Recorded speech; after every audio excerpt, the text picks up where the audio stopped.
So running a 5K is the gateway to obviously running a lot further, and about 7 years ago I really struggled with 5K. I remember going for a 5K, I've said 5K a lot already.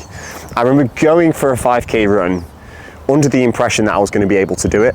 I was going to the gym 5-6 times a week, purely weight training, and when it actually came to it, I really struggled. And the reason being is I hadn't run before. It's freaking common sense. So to anybody watching this who doesn't run but wants to run, here are a few bits of advice. Firstly though, we need to warm up for this run. Somebody just walked around me because they didn't want to get in my video. I respect that. Thank you, sir. I don't know who you are, but I appreciate you.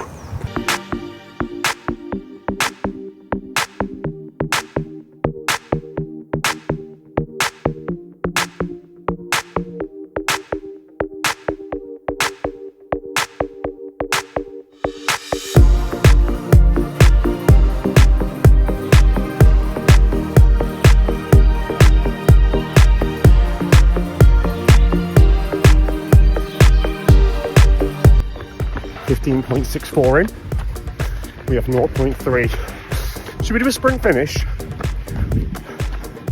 Let's do a sprint finish. Come on.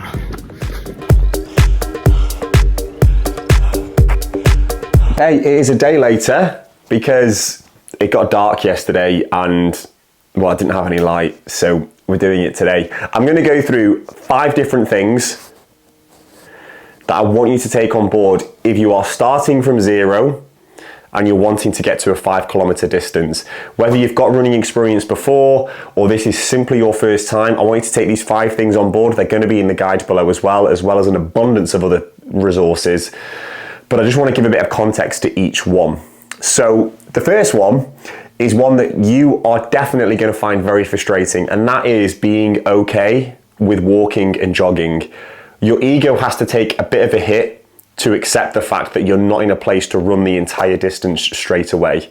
So within the program below, you'll start to see after week 1 and week 2 that the distance does naturally increase, but I'm not saying for every run for you to go full pelt and for you to run. I'm actually encouraging you to have moments where you're walking and moments where you're jogging, because it's very optimistic to suddenly expect your body to run, even if it's 3 kilometers, it's very optimistic to just assume your body is capable of running for 3 kilometers non-stop. So at the very beginning of your running journey, be okay with running and jogging. It's totally normal, and this is what it takes. You can't just expect to be a runner overnight, and by runner, I mean consistently running for every kilometer that you set out to achieve. So start with the mindset of now and again, I'm gonna walk and I'm gonna jog. The second thing is rest. And this equally ties in with the first in terms of frustration. It's the most frustrating thing when your body feels a little bit tired, or certainly when you have the motivation to train and the motivation to achieve a new running goal, or the motivation just to simply train, generally speaking, and then for you to have a rest day or for someone to recommend a rest day. But your body takes up to 72 hours to recover. 2 to 3 days, a minimum of 2 days, but generally speaking, 3 days in terms of the tissue within your tendons and your muscles. Please keep in mind, especially if you're running on hard terrain, just pavement, roads, it's so incredibly stressful for your body. All that shock that your body is having to absorb has a detrimental effect on the muscles, on the ligaments, on the joints. So be patient. Your body is going to soak it up like a sponge, that level of impact. And at the beginning, it's going to take a little bit longer. So do expect to be sore. Do expect to be waddling around like a penguin a little bit. It's totally normal. But please recognize when your body needs rest. Within the program, you'll notice that I'm giving you at least 2 days rest, a lot of the time 3. The more running you do over time, the less rest that you're going to need because your body will have adapted. But please take your rest. The third thing is going to be start slow. I think this is like a list of frustrating things when it comes to 5K, but honestly, the main challenge people have, or the challenges that I think people face the most, and the reasons why people just fall short of what they're trying to achieve, is they try and do too much too soon. A perfect example of that is shin splints. The amount of people who get shin splints It's totally understandable if you take a step back and look inside. You are battering your body and you're running so many kilometers all of a sudden, considering you may not have done anything beforehand, and you're doing it at an increasingly faster pace. Your body is just going to throw something back at you in the form of pain, and it's typically shin splints. So please go slow. I will be directing you within the program below when to go slow, when to go that little bit faster. But at the beginning, similar to the walking and jogging mindset, just be okay with going on a slow run. It honestly takes so much more mental capacity and ability to run slow than it is to run fast, because I think naturally we all have an ego and we all know when we are running very, very fast. But to actually pace ourselves and to actually go slower, those slow runs in the long term will allow us to run more effectively, will allow us to run more without pain, and it will ultimately get us more results. So please recognize the slow-paced runs in the program below. In terms of slow and steady, this is the fourth point now, the 10% rule.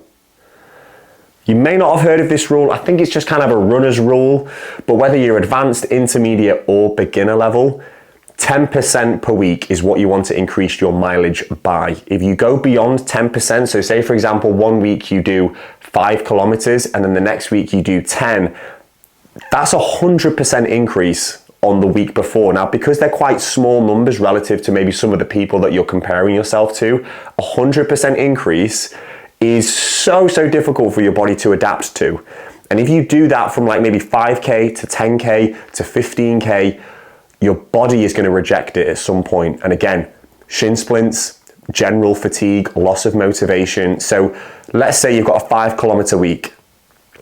The next week do 6 kilometers. And this is within the program below or outside of this, try not to go above 10%. And every 5 to 6 weeks, have a deload. You may have heard of that term in terms of weight training, but every 6th week, have a week of lower mileage to give your body the rest it needs to recharge your batteries. And then the next phase of 5 weeks of running, you can then start to increase it further than the previous block. Hope that makes sense, but it's really, really important just to be cautious with how much more you're running every week, because I only speak from experience. It's going to lead to injury and it's not going to lead to the results that you want in the long term.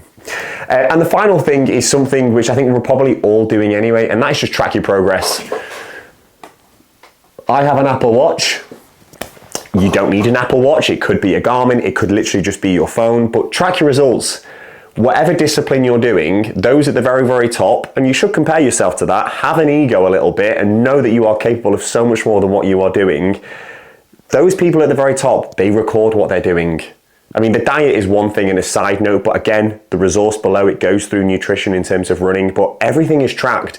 What gets tracked makes progress. Don't expect to be making an abundance of progress if you don't know what you did last week. If you're winging it every single week, why would you be surprised if you're suddenly not feeling your very best, or you feel a little bit worn out, or the pace isn't quite where you want it to be? You're starting to get a little bit of lower leg pain. Track your mileage, track your pace, and all of this is very much automated, especially if you have a smartwatch. But even with a smartphone, get a running app, whatever one you find more enjoyable to use, automatically upload your runs and just have a look through them each week. And you'll surprise yourself, these little steps, these little wins every week. It could be that for one, you've got a 1 mile PB or a 1 kilometer PB. It could be that you've done your longest ever run to date. All of these little accolades are huge for motivation, and it can do you the world of good in terms of motivation in the long term. So there are a few of the things that I want you to consider if you're looking to do your first 5 kilometers.